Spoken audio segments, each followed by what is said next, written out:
Smiley from the Energy Boutique with your energy forecast for Monday, March 3rd. Okay, so we have the moon in Aries energy, but we've been in this void since 8:53 a.m. Eastern Standard Time, early March 2nd, so Sunday morning.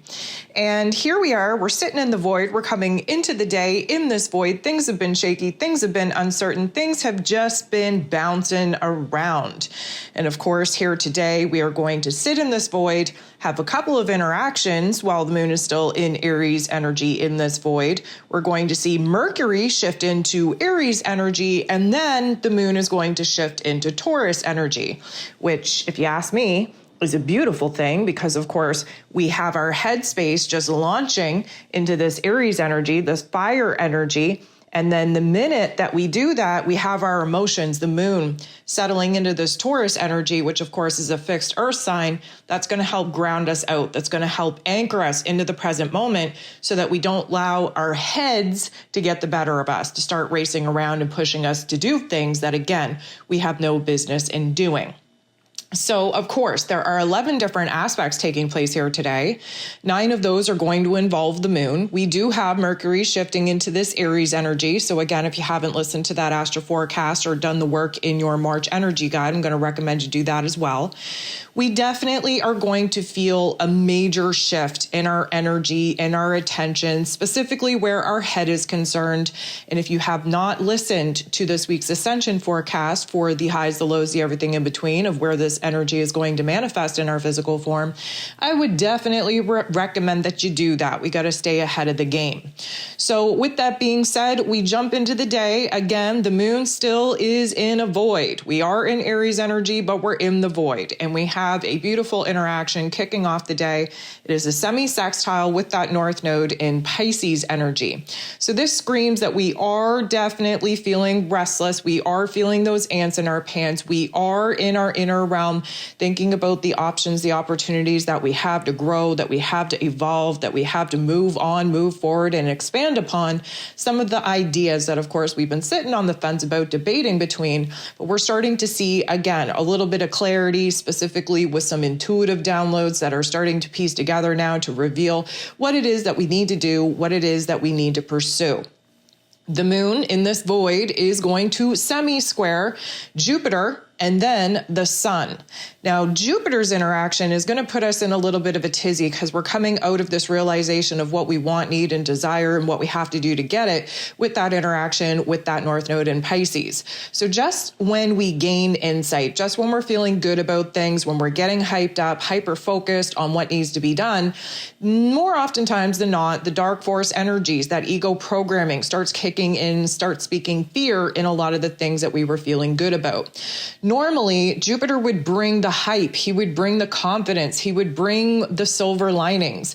But this is a semi-square. This is highlighting where there's tension and conflict. And right now, we're creating a lot more anxiety than there needs to be. We are a little bit confused on where it is that we should even begin making some of these changes. So instead of kind of seeing all of the positives that Jupiter usually brings, right now we're kind of closed off, closed-minded. We're making more confusion, more anxiety in our realm than there actually needs to be. And so we're not feeling well-equipped or well-prepared to grow, to expand, to move on, to move forward. The following semi-square with the sun in Pisces definitely going to highlight for us where the fears, the doubts, the insecurities are still alive and well, and where there's still some shadow work that needs to be done. Anytime that the sun and the moon are coming together, there's going to be an interaction that highlights for us new wants, needs, and desires and what we need to do to get it. There's always a pop-off. There's always an epiphany. But we have the moon in Aries energy, emotionally speaking, pushing us to take action and make moves when there are no actions or moves to be made. We have the sun shining very brightly in the Pisces energy, illuminating where it is that there's still a mess in aisle 5 that we need to clean up before we can start pouring all of our time, energy, and effort into something new. So this isn't going to feel good. A semi-square isn't supposed to. It's supposed to be highlighting where it is that emotionally we're in one place, but physically speaking, we're in another. And the gap, the distance between the two should be giving us a very structured to-do list on what needs to be wrapped up, close the door upon before we can start initiating brand new beginnings. The moon in this Aries energy, again in the void, is going to semi-sextile, which is a beautiful interaction with Neptune, of course, in his rulership in this Pisces energy. So we're nearing the final degrees here. And this is a restoration, a refresher, a renewal, if you will, of our intuition, of our higher selves, of our trust, of our faith, of our hopes, our wishes, our dreams. This is kind of plucking us out of that dark pit that we found ourselves in. This is kind of reminding us that as long as we kind of keep the faith, we stay true to ourselves, we stay true to trying to manifest the goal, the vision, the dream that we've been downloaded with, that everything is going to be okay. And we have to lean a little further into that trust and into that faith. 4:04 a.m. Eastern Standard Time, Mercury, ruler of the mental plane, ruler of information, communication, how it is that we express ourselves, will be leaving the Pisces energy, thank goodness, and dipping his toe into Aries energy. So again, there is an astro forecast for this particular event. Again, please download your March energy guide, specifically tailored for your zodiac sign, so that you understand how this particular energy is going to be impacting you, influencing your life, and of course, what it is that it's meant to teach you. So there's a lot going on. And then at 5:38 a.m. Eastern Standard Time, the moon shifts into Taurus energy. Now, when I say that it's probably going to feel like we hit a brick wall, I know that doesn't sound like a very good sensation, but oftentimes than not, coming out of this fiery, active, bouncing around type of energy that Aries is to the fixed earth sign that Taurus is, it's like we're go, go, go, go, go, and then splat. We immediately run into a brick wall and we have to kind of learn to stand into place. Now, one of the things with the moon in Taurus is that we don't like looking too far back and we don't like looking too far ahead because all of that stresses us out. What we want to do is find happiness and joy, safety, security. We want to find comfort in our present moment. There are always silver linings. There are always little creature comforts. We need to slow down, slow the roll down just a tad. We need to anchor into the present moment, have the attitude of gratitude for what is going on in this present moment, and really learn to appreciate the present moment as uncomfortable as it may be. Now, 10 minutes later, after the moon shifts into this Taurus energy, we have our very first interaction. And interestingly enough, it's with Mercury, who just shifted into Aries energy. Lucky for us, this is a beautiful interaction. They're working well together. First of all, we have the moon in this Taurus energy standing still, standing in the moment, giving us a little bit of time to gain our bearings, so to speak.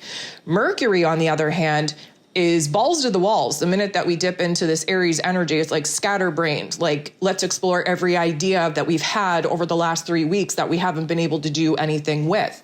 When it comes to communication, we're spitting fire. There's a lot that we now can articulate, now can actually express and communicate. Problem is that we're not really using a filter. Again, please listen to that astro forecast to understand the highs, the lows, the everything in between that Mr. Mercury in Aries energy is going to lend us. Nonetheless, our heart space and our head space, they're on the same page at this particular moment, and that feels really good. It feels like we are in our physical body in the present moment, but also giving our mental plane a little bit of a permission slip, if you will, to start exploring and expanding on some of the ideas that, again, we haven't been able to understand clearly. We haven't been able to express.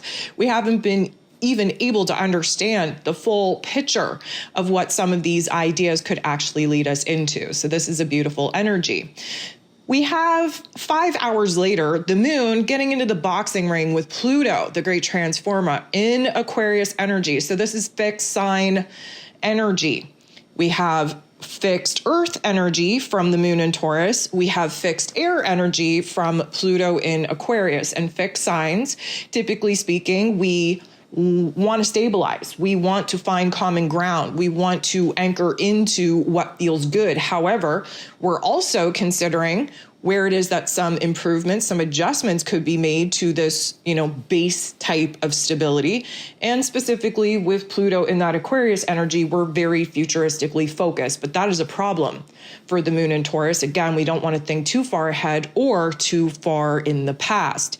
This is going to bring up some not so nice thoughts and feelings. Pluto specifically needs us to lean all the way into the darker parts of self, needs us to be very aware of where it is that we're not feeling so good, not feeling so hot, not feeling so happy, so safe, so secure, so stable. We need to address those fears, doubts, and insecurities to understand what is actually emotionally, mentally, energetically blocking us from breaking things off, detaching, closing the door upon some of the physical aspects that, again, we've outgrown, that we're holding on to for dear life for one reason or another. And of course, this isn't meant to feel good. It's supposed to highlight for us where we're banging our head against a wall. But at the end of the day, Pluto is here to help empower us, to help encourage us, to boss up, to do better, to be better. We just are stubborn in this fixed earth energy of Taurus. And sometimes we need to get our feelings hurt. Sometimes we need to hurt our own feelings before we're willing to kind of grow up and move on. We have Mercury in this Aries energy making a beautiful interaction with Jupiter. Jupiter is the planet of growth, expansion, beliefs, abundance, and blessings. He's in Gemini energy. We have fire energy from Aries, air energy from Gemini, and that creates a fire, a spark, a flame. There's a new combustion, and it's taking place in our headspace. And this is about big ideas, big picture understandings of what needs to be done. Jupiter here to magnify, really turn the volume all the way up on some of these big ideas that we now want to take action upon, that we want to explore, that we want to experiment in. This is also going to put us in a situation, communication-wise, where we're talking about the future. We're talking about those big ideas. We're talking about what needs to be done in order to actually, again, make some progress in a new path, in a new direction. Problem is that Jupiter tends to magnify things, which means that we may bite off more than we can chew. We may be overstating our affections, our passions, our desires. We may be overestimating what it could possibly take for us to make these particular changes or pursue this particular path. So just understand that although the energy might be hyped up, we don't want to commit to anything. We don't want to choose. We don't want to decide because we're under a particular confusion veil, if you will, and we're not seeing things as they are. We're seeing things in the way that we hope that they will actually be. The moon in Taurus is then going to make a beautiful interaction with Mars. Mars being the god of war, ruling over our physical energy, our drive, our passion, our desire, even our anger. He's in Cancer energy, which means that earth energy, water energy, what do they do when they're working well together? Something is going to grow. What we are growing here is our ability to get motivated, hell-bent, damn well and determined to see a particular chapter or course of action through. Mr. Mars in this Cancer energy has been working on stabilizing his inner realm of emotion, understanding emotionally and intuitively what is fueling him to take action and make moves, specifically to eliminate and remove the people, places, and things that are no longer needed for this particular chapter. And with the moon in Taurus, again, we're very grounded, we're very anchored, we're very realistic. Yeah, we're kind of standing in one place right now. We have to, but at the same time, we are building and cultivating this excitement, this passion, this desire, this motivation, this determination in order to see a particular chapter through. And that feels very good. We're feeling very strong within ourselves. We're feeling very capable. Again, we would like a little bit more options and opportunities to take action and make moves, but we're not being presented with that at this particular juncture. We will eventually, but right now it's about getting the energy right within us and getting a carefully thought out plan in place so that when we're gifted with that green light go ahead, we're going to know exactly what needs to happen. The moon in Taurus is then going to semi-square, creating a little bit of tension and conflict with Saturn. Saturn, of course, is the lord of karma, ruling over roles, responsibilities, system structures, foundations, willpower, and discipline. We have Mr. Saturn in Pisces energy, again, dissolving the false belief system that the old version of self had that built the old realm, the old reality that we're now looking to deconstruct and collapse. This is a semi-square, so it's not supposed to feel good because here's the thing. Mr. Saturn brings a harsh reality check, and the reality check is that we have a lot of things on our to-do list that we need to wrap up, that we need to detach from, that we need to provide an ending and a closure to. The moon in Taurus, that is so uncomfortable to think about. First of all, we're thinking too much about the past, too much about the future in relation to the to-do list that we actually have on our plate right now. And even more than that, there's a lot of emotions, there's a lot of heaviness, there's a lot of responsibility, there's a lot of accountability that comes with Saturn and this Pisces energy, and it just feels very uncomfortable, very stressful in our physical form. And of course, the moon in Taurus wants no part in that. So the last thing that we have going on here today is the moon in this Taurus energy, semi-sextiling, which is a beautiful interaction with Venus, the goddess of love, beauty, worth, pleasure, and money, who is currently retrograde in Aries energy. So just remember that Venus rules over the Taurus energy that the moon is in.